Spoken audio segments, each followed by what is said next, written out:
Welcome to Wait, What Do You Do Again? I'm your host, Meghan DeFord, and today we are meeting Amanda Reece. Amanda has one of those stories that immediately makes you pause and rethink what it means to heal, to reinvent yourself, and to intentionally build a life that feels good to live. Through her own experiences with chronic illness, spirituality, manifestation, and transformation, she's created work centered around helping people reconnect with themselves in a deeper way. And what I really appreciate about Amanda is that this conversation isn't about pretending that life is easy or perfect. It is about your intuition and slowing down and asking bigger questions about who you are and what matters and how you actually want to live. I was on Amanda's podcast, Wellness Me Up, and hopefully we can talk about that today and how that's going. I would highly recommend it. And I got to be honest, and Amanda, I shared this with you, like manifestation sometimes to me, it gets me like a little like, I don't know. We can talk about that. Sometimes it's not action oriented, but what you're teaching is, and I'm so excited that you're here today. And so tell us, who are you? What do you do? And what's your story beneath the like super polished bio that we all read? It's always a super polished bio, isn't it? It always sounds so good. Beyond the amazing red glasses. It does. It's like, but like what's actually going on? So thanks first for having me because this is fun. We've got to get to have two conversations and to record, and I love this. So fun. How do I introduce myself? So I have this thing that I say because I do a lot of shit. And how do you explain all this stuff that you do? So I started using this analogy that I do and offer a charcuterie of different things because it's like this nice little sampler board. When you go into a party, you don't always have to just pick one thing. You pick a lot of things from it. Yeah. So I get up to a lot of cool shit. And it's interesting enough because some of that stuff that I've been doing is actually coming off my plate now, which is very interesting when we talk about manifesting because we can want to clench so hard onto things. Sometimes we do not want to let things go. We love it, all of this stuff. But in order to have really fucking awesome things happen for you, you do need to free up the plate a little bit. Yeah. So a couple of things that I get up to on that charcuterie spread, I actually help businesses, administrations, organizations, coaches, even like I help them systemize and organize their businesses. I geek out on systems. I love that stuff. So that's one area of Amandifesting, which is my company, Manifesting, Amandifesting. The other area that I've been supporting with people for years, and I've been supporting women at the Women's Center of Halton, which is Ontario. I've been doing virtual group coaching for years, 5 years. I've been coaching. I get to coach women on the coolest stuff. And that is coming to an end, actually, which is very interesting. But for the last 5 years, I've coached women on self-esteem. I have coached them on dating. I've coached them on finding adult friendships. And I've coached them on business, networking, and growth as well. So I've done that. And that's now coming off my plate, which is really cool because now I have language and context to support coaches even more with the stuff that they're doing and getting up to. So it brings me to, wait a minute, which side am I on? Pointing this side. I'm like, pointing this side. Which side? This side, Wellness Me Up. This is a podcast that I have recently started. I fucking love it. It is so good. I ask the same 5 questions to every coach that comes on. And then because, as we know, wellness and healing is not linear at all. I spin a wellness isn't linear, what the fuck wheel. And it can completely derail the whole conversation. And we actually get to know coaches and who they are, what they're all about. And I've been having so much fun meeting coaches all over around the world, talking about how they support people in the wellness space. And one day, spoiler alert, it's going to be a platform. So I'm so excited about it because I wanted to solve a couple problems with it. And the main problem I wanted to solve is I wanted to make wellness accessible. So the podcast is going to be a way to do that. And the platform is also going to be a way to do that. And it stems from my own journey. And as so much of our coaching ends up, because we've all been through a fuck ton of shit at this point in our lives. Yeah. And my whole journey stemmed from not being, my body was in a very diseased state of addictive behavior for over a decade, more than that. I say it's a decade, but it was definitely longer than that. And I lived life in a very sedentary way. For so many years, I couldn't stand or walk for more than 5-10 minutes at a time without excruciating lower back pain. And I advocated, I wanted to get a hysterectomy so badly, so badly. And doctors would tell me I would change my mind. They would say that you're too young, you were going to want children. They would gaslight me in all the most beautiful and flowery ways possible. They would tell me to lose weight, that my body pain would go away if I would just do these things. Life went on as it does, and I stayed on the couch. I was drinking excessively, self-medicating through painkillers, you name it, anything get my hands on, eating copious amounts of food. Love food, still love food to this day, just have healthier boundaries with it. And eventually I was diagnosed with cervical cancer. And I kept advocating and finding something was just going wrong horribly with my body, even more so than the regular, normal, horrible stuff. And I kept pushing for answers. And eventually that answer led me to cervical cancer diagnosis. I talk about cancer in a really weird way for some people, but cancer, terrifying, most terrifying experience I ever went through in my life. But I actually wanted my cancer to spread. And I wanted it to spread because it was going to give me the hysterectomy that I had begged my doctors for years. And intuitively, I knew that my uterus had to be evicted. I didn't know why it needs to be. Yeah. But I knew that it had to be. And so with that hysterectomy that I finally did get, because the cancer did spread, I learned that I had stage 4 endometriosis. And after that, I still think about it every day. I think about it. And after that surgery, a lot of healing went involved, but I learned that I could stand and walk without the lower back pain that kept me on my ass for more than 10 years. And my life has changed considerably since then.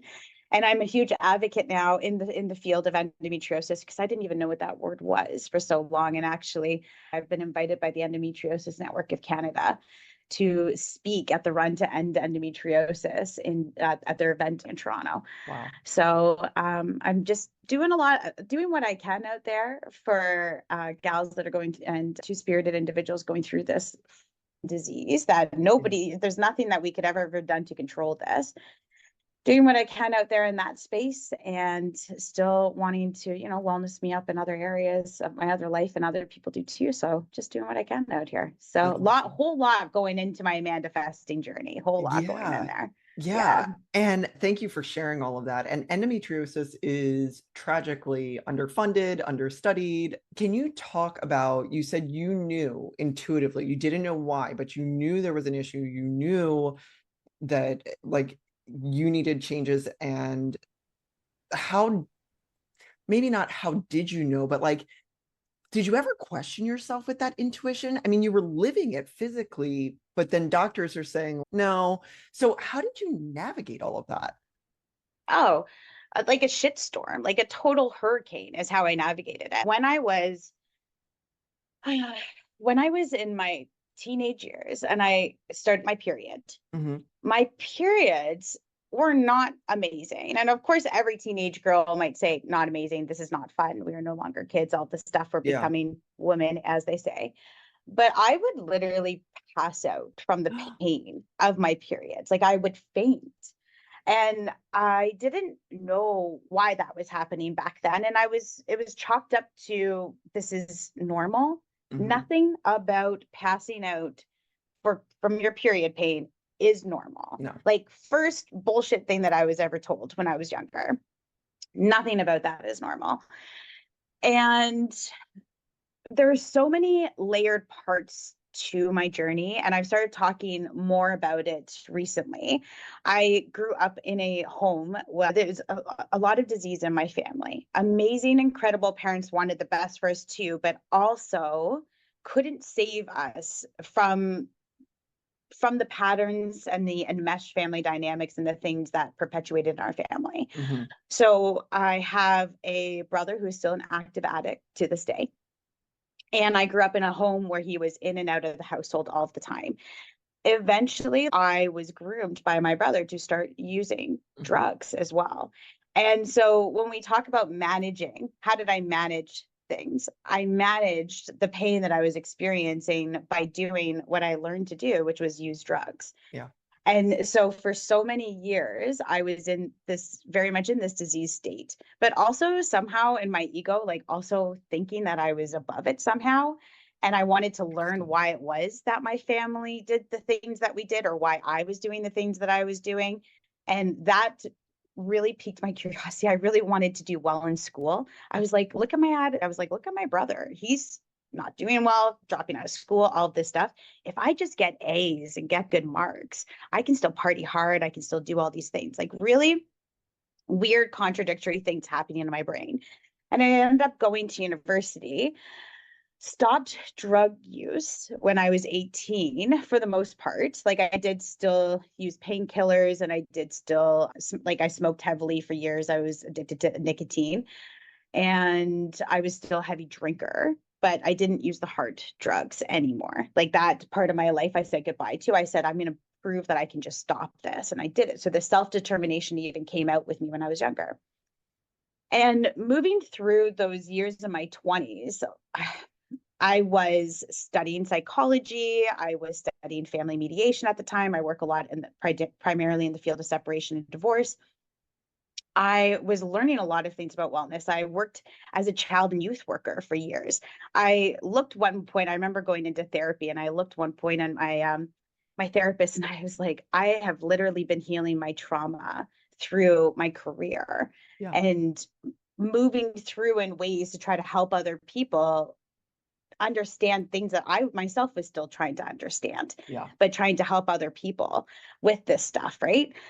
So that's how I manage that pain. And I also, in a physical realm, I didn't have sex for more than a decade. I was very ashamed to admit that I didn't like sex, admit that sex hurt for me. So I didn't want to talk about those things at all. And I would hold space for friends talking about this, but I would always be curious. I'm like, why do y'all like it? Like, I couldn't understand why they were doing it, like why they were having fun with it. And I just didn't like it at all. So I stopped. I stopped having sex for over a decade. I found ways to make myself extremely comfortable in life, and I systemized my life for everything. I would say that I would have like these perfect the art of doing nothing days. I would be on the couch and I would just have my favorite snacks, do whatever I wanted to do, relax, watch movies. I kept my body as still as possible because the pain was too much otherwise. The one activity I could do was I like to just go and sit and drink in a pool, because if I was in a pool, I couldn't feel that lower back pain that kept me down for so long. So I would go for dinner. I would do things that I could do. Like that was within my means to do. And I drank excessively and I self-medicated. So that's how I got through those years of pain. Yeah. And as things started to move along in my journey, I had to go off my birth control pill, which was the only thing that was like really keeping me sane in some ways. Like I didn't realize how much at the time it was masking my symptoms, but it was. And it was still, my symptoms were still beyond horrible, but it was masking those symptoms. Wow. And so when I went off the pill, everything just kept getting worse. Like, and throughout those 10 years, I'll back up just a little bit. Throughout those 10 years, because I wasn't having sex, anytime I would go see my doctor, I would say, can we not just get rid of my uterus? Like, give it to somebody that wants to use it. Because I don't want to use it. Like, I was like, I don't want to have this anymore. No, you're too young. You're going to change your mind. You're going to meet somebody. You're going to want to have kids, all of that stuff. And I thought, I'm not even using the damn thing. Like, get rid of it. And so when the symptoms started getting worse, because I went off the birth control pills, it was getting so bad. And I just kept following up with my doctor and saying, like, something needs to be done here, because like, this is not normal. At one point I tracked on my calendar, like I had bled every single day from September until December. Every single day. I was following up with my doctor. I was calling more often. I was doing these things. I'm like, something needs to happen. Like, I can't live like this. She had tried to put me on another low dose of estrogen, birth control, all of these things. They wanted to put an IUD in me, all of this stuff. And I just thought, can't we just get it out? Like, I just don't want this thing anymore. I went to a gynecologist to have an IUD inserted because they wouldn't entertain the idea of a hysterectomy. And I call him Dr. Pooh. His last name actually rhymes with poo. So that's why I call him Dr. Pooh. And I warn every person out there possible not to go to this Dr. Pooh. Gotcha. And there are other Dr. Poohs out there. So Sure. You will see yourself in this. But it was a male gynecologist, and he was inserting the IUD in me. And he told me to stop crying and to stop making a scene. And I was being too loud. And it shouldn't be this painful. Like he basically was telling me to quiet down on the table. Like it was so horrible. And so I was shamed for feeling pain. He was literally putting an IUD through stage 4 endometriosis. We just didn't know it at this time. Yeah. So it just didn't feel good. It felt like he was literally I don't want to get too descriptive, but it was horrendous. Awful. Yeah. It was horrendous. Like I've never experienced, like I've had pain in my life. Then there was that horrible. And he shamed me to make me feel bad for experiencing this pain and for crying during the procedure. Yeah. And a couple weeks later, my pap smear results came back delayed because of COVID. And during this time, like I kept feeling so uncomfortable with the IUD in me. And I just kept visualizing what it would be like to just take it out. Like what would happen if I just got rid of it. And I was like, this is so warped that I'm having these thoughts in my brain thinking this way. And after my results came back from my pap smear, they actually should have never put the IUD in me because my results came back saying that my cells were abnormal. So I had to go back to that same gynecologist.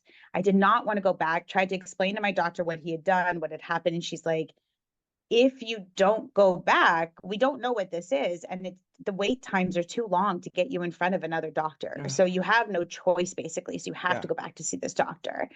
So I am with this doctor again, somebody I do not trust, do not like, and he is looking inside my vagina, like looking inside my cervix. And as my legs are open on the table, he is doing a biopsy of my cervix. And he's spraying a vinegar solution, doing all these things that he's doing. And he's looking at my cervix with a microscope, and he just like shouts into my vagina, well, that looks like cancer. And that's how I heard that that's how I learned that I had cancer. And it was like the most vulnerable space like that you could possibly be. And this was how I was learning that I had cancer. And I just like got, after I was able to clothe myself and dress and get into his office, I actually yelled at him, and I left the office, and I didn't want to see him again. Had to still see him. Oh my God. The man still it still had to be this doctor that I worked with, because then they had to they learned that I had an endocarcinoma in situ. They didn't know how far along it was. And so I had asked for a hysterectomy again at that point, because that was the treatment. Googling, go to Google, like how do you get rid of cervical cancer? I'm in all the Facebook groups, not sure what this is, what's happening. And I'm learning that you have to have a hysterectomy to get rid of the cervical cancer. So I was like, okay, amazing. I'm going to get my hysterectomy. This is what I've been wanting, but also I have cancer. Like, this is what's happening. And they weren't going to give me a hysterectomy even then. They wanted to give me a cone procedure to see how far the cancer had spread. And then this doctor told me, Dr. Pooh said, don't worry, we're going to put a band in your cervix so you can still have children. And I remember screaming at him, being like, if I find out you put a band in my cervix after me communicating and telling you I do not want children, I'm going to lose my shit. I will get lawyers involved. I just lost it on him in this way, while I'm gowned, ready to go in for this surgery, not trusting the man that's supposed to go and do the surgery on me. And then I find out through reading my own test results that the cancer has spread and that I will get the hysterectomy. He ends up calling me, tells me, he literally said the words, well, congratulations, you've gotten your wish. The cancer has spread. You're now going to get referred to Chernivtsi Hospital, and you're going to have the hysterectomy that you wanted. And I just remember thinking, yeah, I wanted a hysterectomy, but this is not how I wanted it at all. But something in me was like, just get the hysterectomy. This is what you've been asking for years, just get it. So I just kept focusing on that piece of it. And when they finally did, it was a few months later that I finally was able to get in for surgery. And when they did the hysterectomy, they learned that I had stage 4 endometriosis. It was a complete surprise. My uterus was actually fused to my rectum. And so they had to detangle that. Like, it was just, I can't even imagine this scenery. Like, this should be a Grey's Anatomy episode when I think about what they might have had to uncover and find unpack in that surgery. And they told me after the surgery what had happened. And I didn't even really understand what endometriosis was. A few months prior to that, my doctors, when they were doing all these tests, they found fibroids. They thought it could have been endometriosis at that point, but they were like, no, it's impossible. It's not endometriosis. And then when the surgery happened, they found that stage 4. And I now know so much more about endometriosis. And I look at all of my symptoms with the pain, the mobility, the sex, all of that stuff. And I think, how could they not fucking know? These are doctors. Like, I didn't know what I didn't know, but these are people that have actually gone to school to learn their jobs to do this stuff. And I thought, how could they never have known? All of those years, and to go back to even more into your question, how did you get through that, right? All of those years, not only was I gaslit by the medical professional, but I was also gaslighting myself, like, without even knowing that this was happening. Every night I would go to bed and I would, like, I'd be in tears, crying, all the stuff. And I think, tomorrow you're going to get up off your ass. You're going to go for a walk. You're going to maybe go on a bike. You're going to start eating better. You're going to change your life. And every morning I would be instantly hit with pain. I would instantly be hit with, just go on the couch. It's so much more comfortable. And that's where I would be. I would be on the couch with my snacks. I'd be on the couch just calming myself, being comfortable. And I didn't know why. And then in my brain, I'm thinking, you're worthless. You can't do this. Like, all of that stuff and I've worked with so many women in self-esteem over the years. This is the parrot shit that we tell ourselves in our brains all of the time, all of the stuff that goes through. And I was doing the same thing to my own brain and just saying, you're not going to be able to do this. I don't even know why you're bothering trying. You're not going to do it. When I was before I went for that surgery, I was over 300 pounds, over 300 pounds. I was 310 pounds to be exact.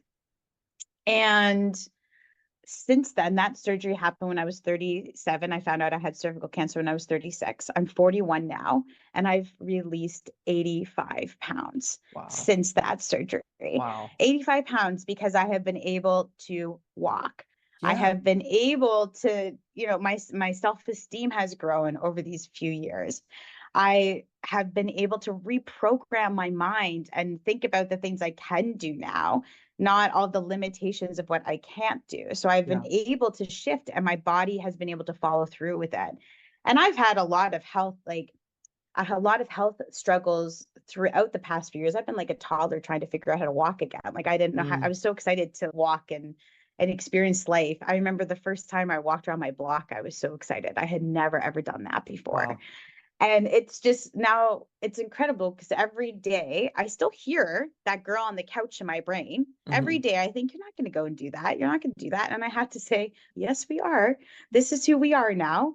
This is what we're going to go and do. This is the life that we live now. We're going to go for a walk. We're going to hang out. We're going to do this stuff. And this is who we are now. So I have to have daily conversations with myself now. The difference is now that my body is working successfully, now I can actually follow through on the things that I'm doing, and I can prove to myself that and trust myself that I can do these things now, and I am showing up. But if I had known what I know now, like, I wonder if I had known what endometriosis was, if I would have been able to do things for myself. Just knowing that diagnosis would have been a game changer for me, because I could have done things very differently in my life. I could have welcomed in maybe gentle movement. I could have done different things. I could have advocated a little bit differently.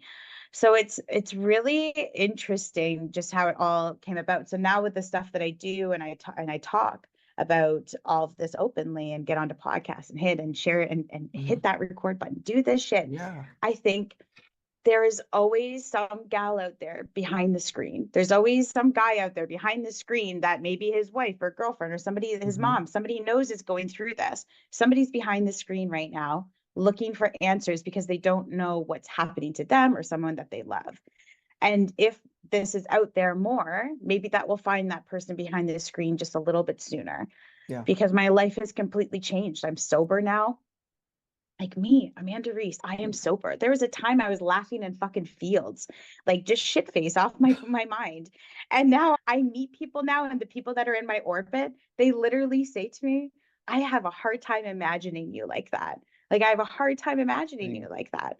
And there is a time, like the pictures will surface. I mean, like they're everywhere, like of who I used to be at one point in my life. I was very much in that disease state of addictive behavior, trying to manage pain that I didn't understand. Right.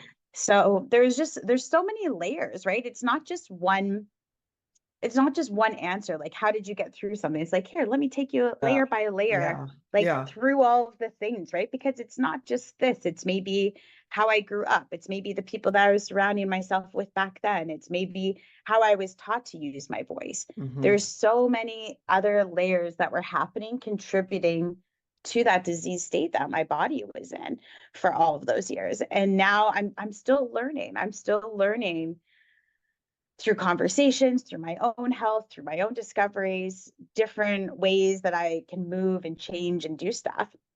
I actually had somebody in my life a couple of years ago just make this comment, and it stuck with me. And she's like, most people our age are learning what our bodies can't do anymore. Like things are getting creaky in there and all that stuff. And she said, you're learning what your body can do. Yeah. And it's so true. Like every day I go and do something, I think, oh, I can't do that. I will get to the top and I will do that. And it's just a very different narrative that's taken control of my brain these days. So yeah. Well, the narrative before was just managing the pain, managing the symptoms. It wasn't living life. It wasn't getting answers. It was literally just managing the pain. And it's interesting how it sort of parallels with the doctors, which is just horrible. I mean, just horrible.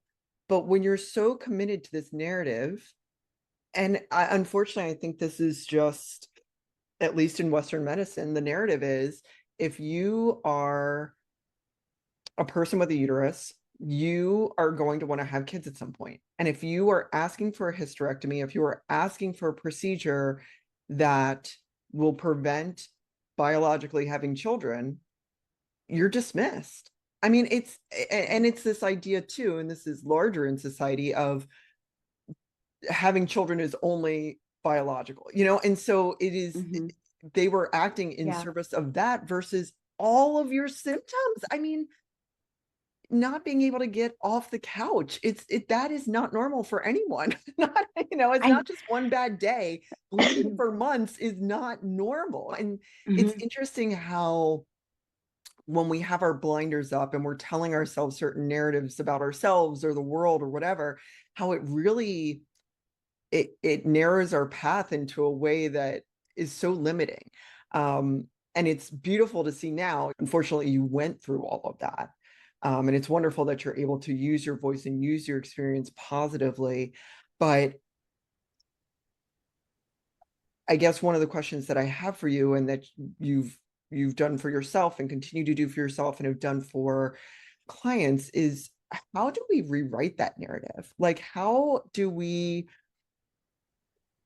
change our identity and how we see ourselves? And I love that right now you're saying, what can I do? Right? It's not a matter of I can't do things anymore. What are my limitations? It's let's try it. Let's go do it. And maybe I'm the same way. I'm 43.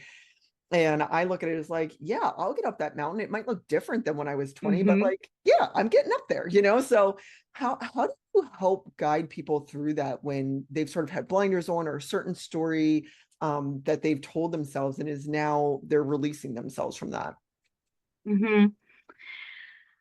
So I think what we do is we start listening to ourselves, for one, and listening to other people. I remember trying to make sense of this. And I think so many of so many of us in the wellness space, so many of us as coaches, healers, therapists, whatever practitioner, like whatever we might be in life to help other people, we do try to find ways to make sense of things, to put things in bite-sized information to help other people. So when I think of my own journey, I remember being in Cappadocia. I'd always wanted to get into a hot air balloon. Yeah. That was always such a dream of mine, but I was like, how the fuck am I ever going to get into the hot air balloon, being the weight that I was, let alone stand for the duration of the flight, because I wouldn't have been able to stand for longer than 5 or 10 minutes without needing to like sink down to the ground or sit down to just alleviate that lower back pressure. And when I finally made my way to Cappadocia, it was like a full circle moment for me. I could relive that moment time and time and time again in my brain. It was the coolest. Like, I was in tears and I was so happy getting into that hot air balloon. And I remember after Cappadocia, I got to Greece and I called my cousin and I said, I didn't know a thing about business. I didn't know a thing about any of it. And I just said, for years, even before this, like, I had a lot of success with what my friends would call manifesting.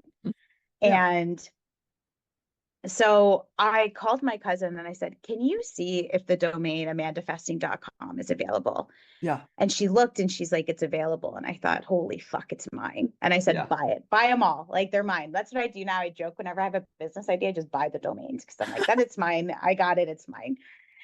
And I really, over the last few years, started thinking about how can I support other people with the things that I know and share with them. One of the things that I did really love growing up with was the use of an acronym. So I love a good acronym. Yeah. And when I thought about manifesting, I really thought about what that meant. And so I came up with the phrase aim and align. And I started thinking about what that acronym really represents. And this is how you start shifting. And as it relates to my life, as it relates to other people's life, when I think about manifesting, a lot of people think it's fucking woo-woo. Yeah. And there is some magic that happens. Of course there is. But there is a no bullshit approach to it that when I look at my life, I think, how did I know that I needed a hysterectomy? Yeah. Like, how did I start actually then getting the hysterectomy? Like, let alone knowing that that's what my body needed. How did I know that's what I needed to get? And then how did I get it? And I started advocating for myself. I started aspiring. I thought, this is what I'm going for. So aspire, and that whole idea of being in a hot air balloon, aim and align, I have a symbol for every single thing that I have here. And I just started going through my journey, literally, of how I did what I did. And anytime I think about the choices that I've made in my life, even before cancer, I thought, this is how I did it. And it's easy, but it's also not easy as well, because in order to manifest and do these things, you need to have a fucking demolition in your life and you need to go through a bit of a rebuild. And when you start thinking about a rebuild, this is what you do. You start. So aspire is the first part of it. So I'll break it down. So aim, aspire. First, you're aspiring for things. And that's my hot air balloon symbol. I always think of a hot air balloon symbol when I'm doing that. Then it's intention, because I think of a compass with that, because which direction are you actually going in? And are you choosing direction, or are you in survival mode? Like, what's happening? What intentions can you start making? And when you start aspiring and you do the intention piece, then you can start manifesting. And it doesn't become like a maybe someday. Like, it becomes like, I can actually start doing this. There's the aim part, and then there's an and before you start aligning with stuff. So in order to get to the and stuff, then you're thinking about allow, you're thinking about noticing, and you're thinking about dedication. So I'm starting to walk people through how this can start to work with with manifesting. So if you're doing these things, then you can start working towards it. Then what you want to do is you want to start aligning with things. So not only aiming but then you want to start aligning. And to do that, you need to have a lot of fucking awareness.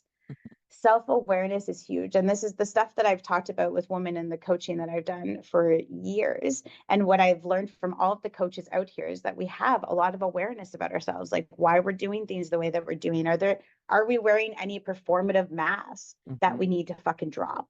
Like what's happening? Like how do we just know ourselves a little bit more? And I remember having a professor in university, and he got us to write this essay about who am I? Yeah. And that's awareness. Like, do we have enough awareness to know who it is that we do?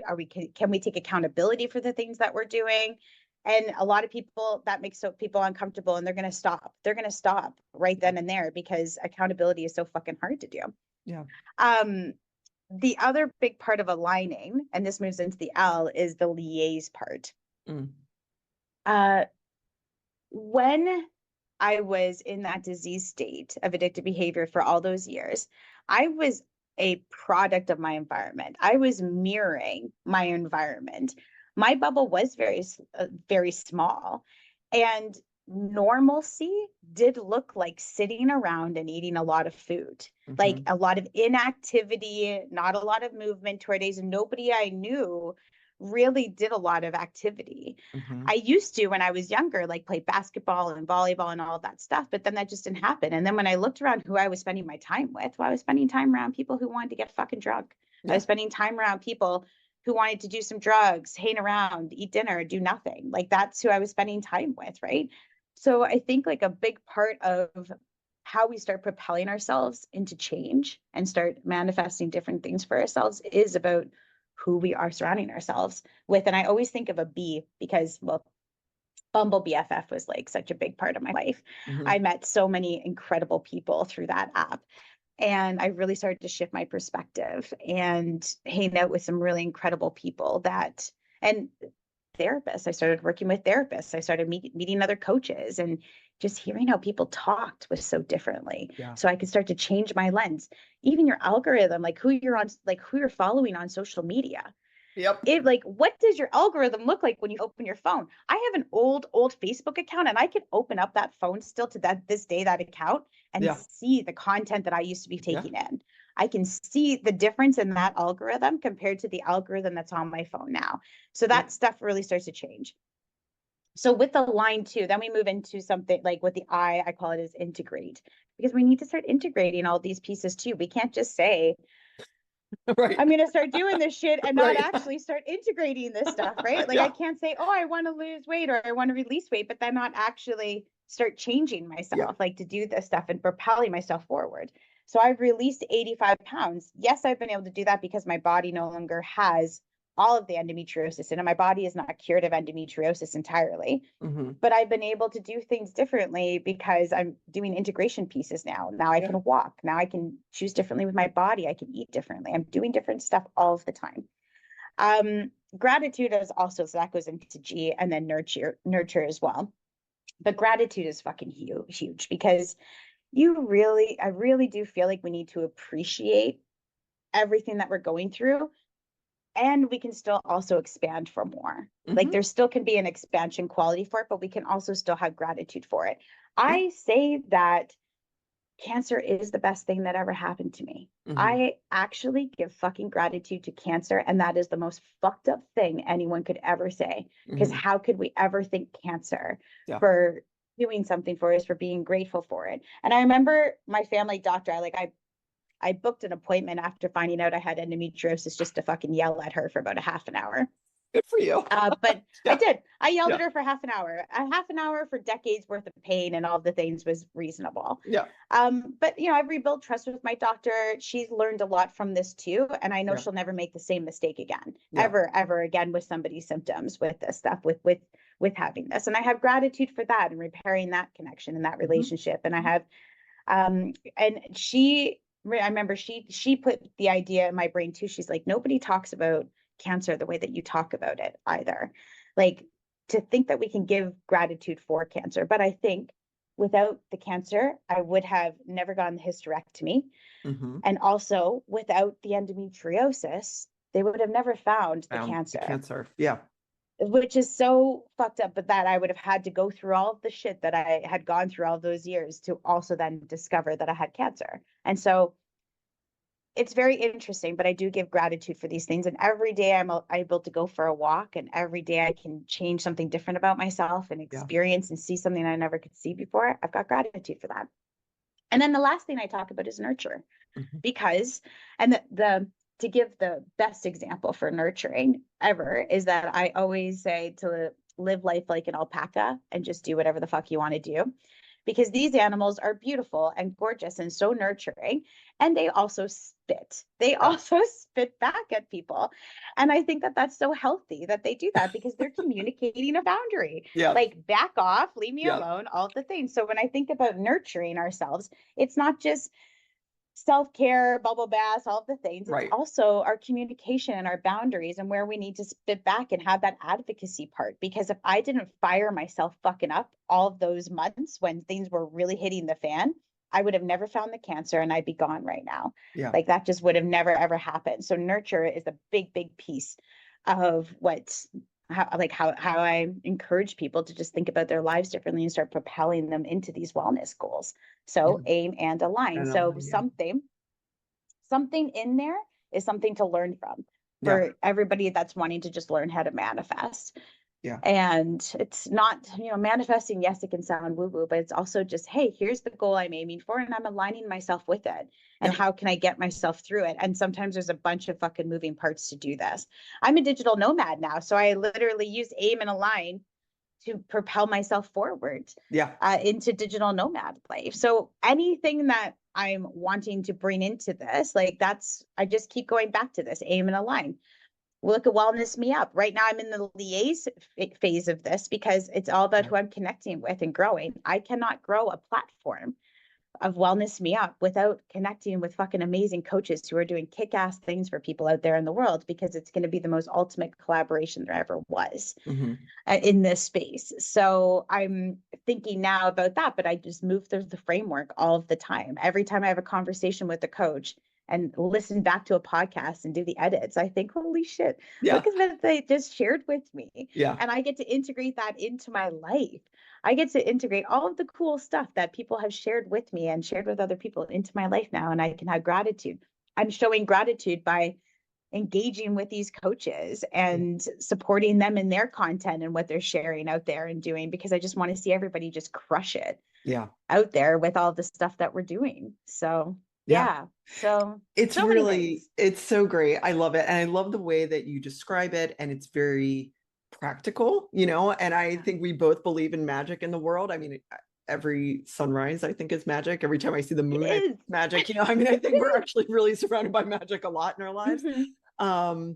And I think a lot of times manifestation gets a bad rap, because I do think there's a lot of bullshit out there, right? Like, I think it is a lot about just change the way you think. And it's like, okay, well, yeah, that's important, but then what? And I think it traps people. I think it keeps people trapped. And then they go into that cycle of, well, I can't do anything, and they're negative about themselves. And so I love that this is you got to dream it in order to do it, and then take these actions toward it. And it seems so simple, but it's hard. It's hard to change your life. It's hard to do these things. And even when it's exciting, right? It's hard. I think the part of this that's really interesting to me as well is, did you experience grief?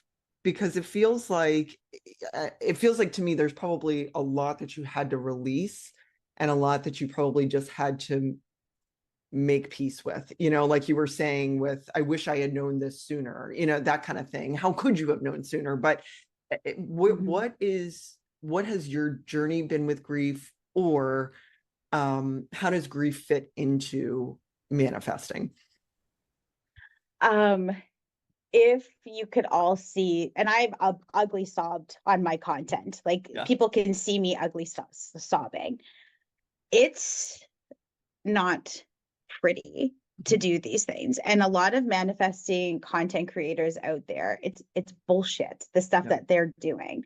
A lot of it is because it's not all, this feels so amazing and this feels so, like, yes, it can, but the grief, the overwhelm, the despair, all the shit that's going to come with it is going to hit you like a ton of bricks. Yeah. And I have a cry probably once a day. Like once a day, I'm releasing something, or something's moving out of my body or through my body, all of it. Yeah. A thought will come into my mind, something from my childhood, something I'm still processing from my family. The last few years, I've literally had to say goodbye to so many connections in my life. Yeah. I am no longer, and I remember taking offense to it in the beginning, like when they would say things like, you've changed. And I remember thinking like it was all like a bad thing. And then I thought, no, I have fucking changed. I'm not that person anymore. And then coming into that, right? But with that came a lot of goodbyes. Yeah. Because I remember trying for years in therapy to hold on to some of these relationships, and I couldn't do it anymore. I was like, I've tried boundaries, I've tried nurture, like I've literally, that's where the whole nurturing came in. I've spat back with boundaries. I've done all this shit that I needed to do. I'm trying to keep this relationship in my life, but it no longer fits because I am no longer that person. And I am no longer showing up in that same way, playing those same roles. I have changed. Yeah. So it's some of my relationships have been able to shift, and we've been able to find new ways together. And other times it hasn't. But it's fucking scary to go through these things. Like it's horrible. Like literally, things are going to happen in your life, and it's not as fucking pretty as everybody makes it out to be. It's really not. You are going to be snotty. You're going to be crying. You're going to be freaking gross. You're going to not want to shower for a few days and whatever else like is happening. It's not great. And then if those things, though, it's like if they didn't happen and they didn't come off the plate and all this shit, I didn't go through this stuff, like I wouldn't be able to now have the happy that is happening as well too, right? So these two very contradicting things can happen at the same fucking time. The grief piece happens as we're moving through these things, and that's where the authenticity comes from, because if there's people out there that are saying that they've got their shit completely together and they are living their best life, look at me on my yacht doing my things, this is what manifesting is. No, it fucking isn't. You don't see what's going on behind their life. They're not showing you the shit that is going on in their lives. Nobody has their shit together 100%. Grief is still going to hit you. Activations are still going to hit you. There's still things that we need. And I'm pointing at my thing again. There's still things that we need to get wellnessed up about. Like there's no, this is it. I've got it all. I've got it all figured out. We're always in this state of learning or just steadiness. Like there's going to be steadiness too, but there's always going to be things that are going to throw us a little bit, and we're going to do some learning from it. And that, sometimes we can see the beautiful parts in it too. Be like, wow, if that didn't happen, or if that connection didn't end, or whatever it is that you're moving through, if cancer didn't show up, this wouldn't have happened. Right. So, and it doesn't always work out that way. There's sometimes not always a beautiful meaning behind it. Sometimes it's just a really shitty fucking thing happened to you. Just life. And that's, there's no beautiful meaning behind it. There's none of that. It's just, that was horrible. And we're just going to sit in this horribleness for a little bit. The goal of manifestation is not to be good vibes only. The goal of manifestation isn't like, look at my boat that I'm on and I've got everything figured out yet, right? Like that's not real life. That's not real life. This isn't, and that isn't the goal. And if you see people doing that, it's a flag. You've got to feel all of your feelings. I'm a big believer in a lot of things happen for a reason, and you may not know it for a long time. There's some stuff that just sucks. There's no explanation. We don't have to explain it. We can just sit in the suck, like we can just be in it. And I think the part of it too that's difficult is saying goodbye to certain people, and people that you love and you love being around is tough. And I think even saying goodbye to parts of yourself, right? Like there's parts of yourself that it's like, that part of you that sat on the couch and had snacks in the art of perfecting doing nothing, that person protected you for a long time. And it's time to let her go. But it can be difficult. And I think we all have those stages in life. And the more we talk about it, the more people feel less alone and feel like they have to hold on to things that are no longer good for them. Mm-hmm. I had on my podcast recently Kim Windsor, and she was so authentic and real and just like I loved her energy and talking with her. And it came up, I think, on the Wellness Isn't Linear, spin the wheel. Yeah. And we were talking about a wellness thing that we no longer do, that we wouldn't talk about out loud. Yeah. That we do. And so with the girl on the couch, I mentioned with her, I say, like, I still go and sit with the girl on the couch sometimes. That's how I phrase it. I go and sit with her sometimes, the same way you see this all the time, even at a cemetery, right? You go and sit with that person that has passed away, or any of that, like wherever you can go and just spend time with that memory and that person. And I no longer have that couch or that apartment or any of that stuff, but I still find a way to go and sit with a girl on that couch. And I will go and get a bag of popcorn. I will go and get her favorite chocolate bar or whatever that was that she did, because she got me through all those years. Like, yes, I was still a very happy-go-lucky person back then, but I was wearing a giant mask as well. A lot of the times I was being happy to be performative, like not to, it was tapping into my people pleasing, showing up for other people, all that stuff. I wasn't doing it for me. Now I get so happy, authentically and joyful and playful about that stuff. Like, I love doing that. And just as much as I love having like a deep layered conversation with somebody, it's one of my favorite things to do. But I go and sit with that girl on the couch because she was in survival mode. She was doing what she created, those systems to make us feel comfortable. She was fucking there. Like, she did all of the things that I could have done. So yes, now I think, how could doctors have not known? How could that have not happened? How could I have not known?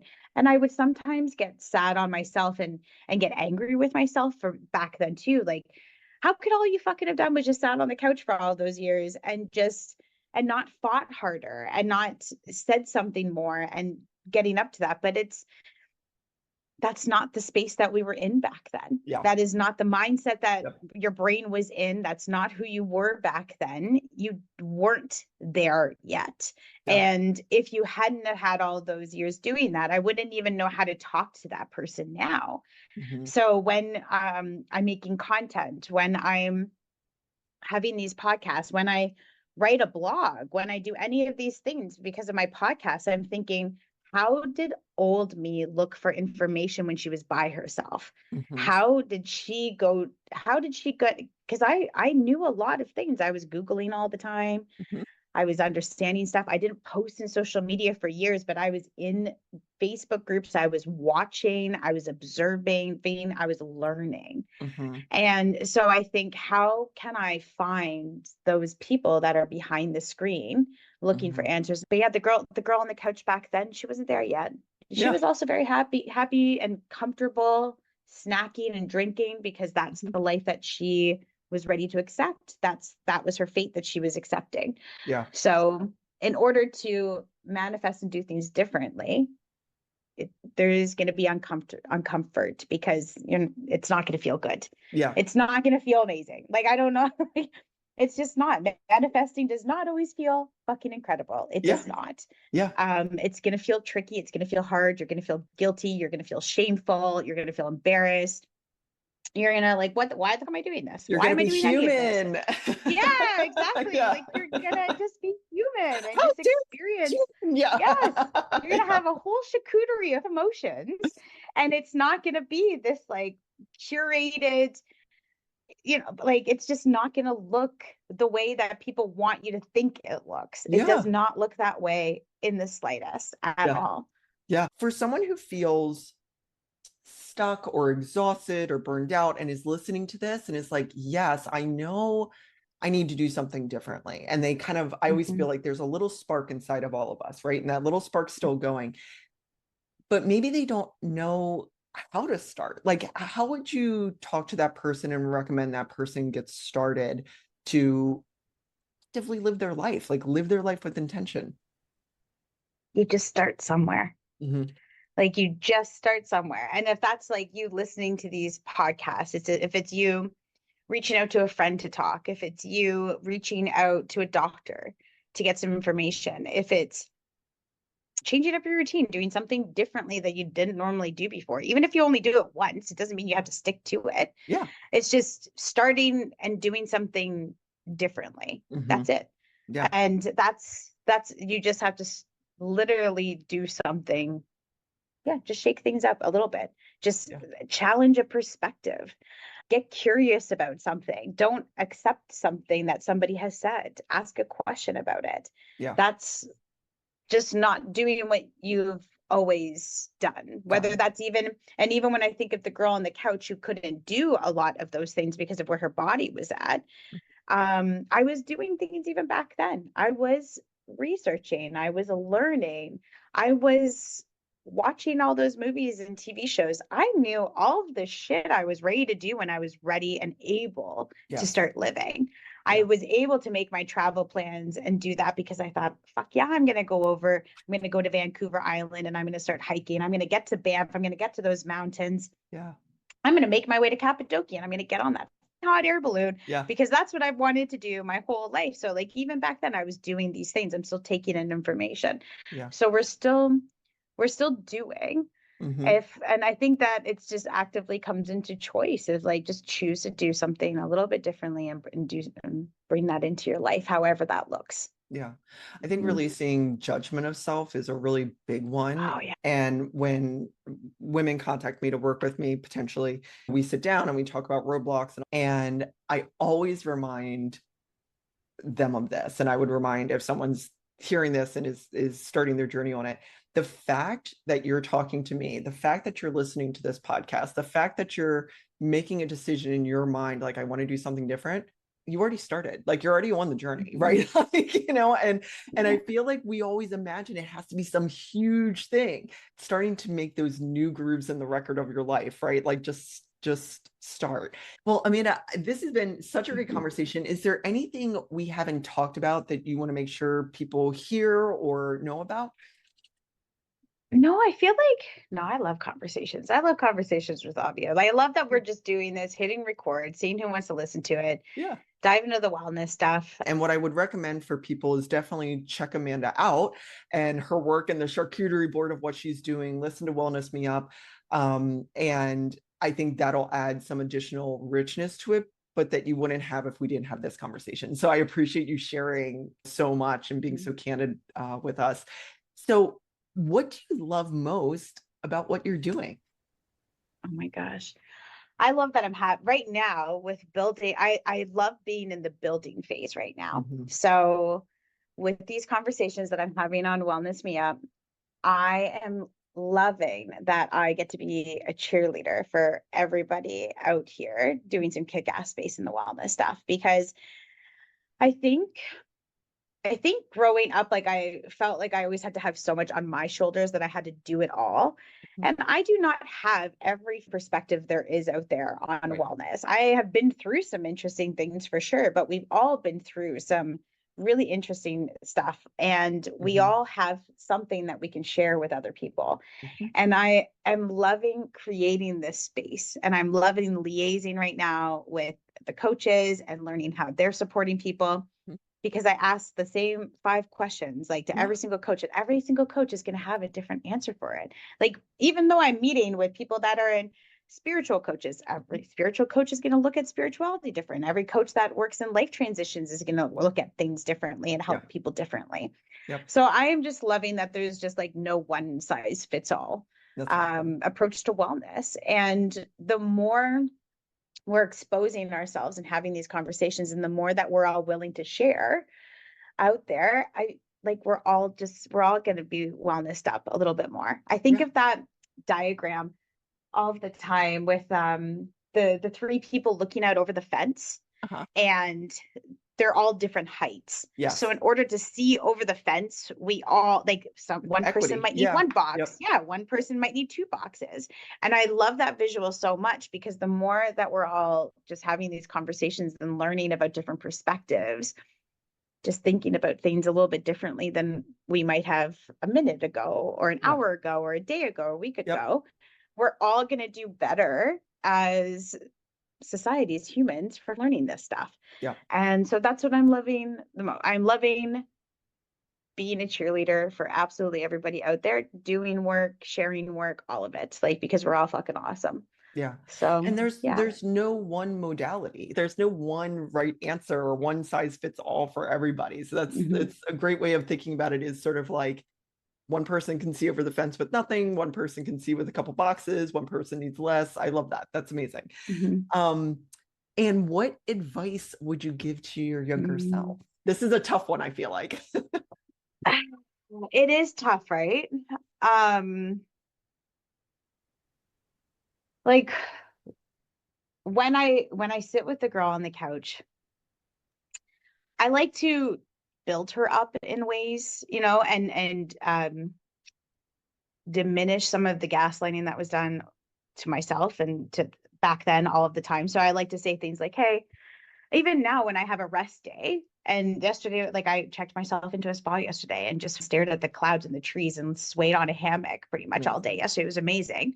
And that can be really challenging for me to do, because I feel like I need to have so much movement in my days. But I think, hey, sometimes we can still rest. There's this thing of resting. But for younger self, I like to talk to her and say that you're not lazy. You're not fucking lazy at all. You're also not being dramatic. And I like to tell her that your body is carrying some serious shit right now that nobody is seeing, and you don't have to earn that rest. And I think just that validating piece, right? Like, you were going to spend years thinking that life is happening to you. But eventually you're going to realize that you've just been building yourself up. Like, you've been just wellnessing yourself up all this entire time. So, yeah, like, the couch isn't going to be forever. The pain isn't going to fucking be forever either. There's going to be a different kind of pain for sure. Yeah. But I like to, like, having that hope, right? Like, you're going to aim, you're going to align, you're going to walk through a rainforest, you're going to get into that hot air balloon, and you're going to build a life that, that feels good. So, Great. yeah. That's awesome. And how can people find you? They can find me on manifesting channels. So on TikTok, I'm on manifesting. On Instagram, I'm aim and align. Period, Amandifesting. They can find me on Wellness Me Up. Everything's going to be logged over onto Amandifesting as well. So find Wellness Me Up. That's the big thing that I'm working on right now. And so yeah, Wellness Me Up or Amandifesting, either of those two. You can find me on those bad channels. Yeah, and we'll have all of that in our show notes. So if someone's driving, it's super easy to find Amanda, and it's Reece, Reece. So it's super easy to Google her, but we'll have all of the links there. Amanda, thank you for spending so much time with us. This has been such a great conversation. It's been interesting. And thank you for all the advocacy that you're doing. You're very welcome. Thanks for having me, Megan.